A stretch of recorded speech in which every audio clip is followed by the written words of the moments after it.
Witajcie kochani prosto z nadmorskiego Muryna. Jesteśmy na małym, krótkim spacerku, bowiem jest tak zimno, że ciężko spacerować. Lodowaty, sztormowy wiatr daje się we znaki. Trzeba niestety powiedzieć, nadeszła zima. Noce są już bardzo chłodne, temperatura minusowa i sporadycznie pada już śnieg. Ale nie ma co narzekać. Taka pora roku.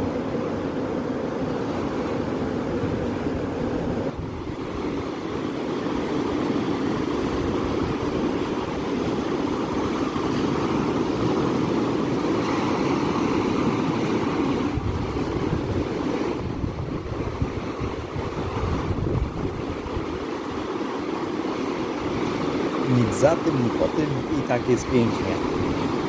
Morze wzburzone zmienia kolory. Przepiękny spektakl.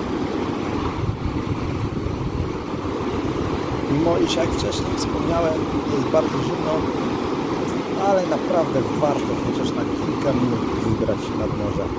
Zresztą zobaczcie sami. Pozdrawiamy i zostawiamy Was z najpiękniejszą sztormową symfonią tego świata. Zapraszamy do subskrypcji kanału, miłego oglądania. Ahoj!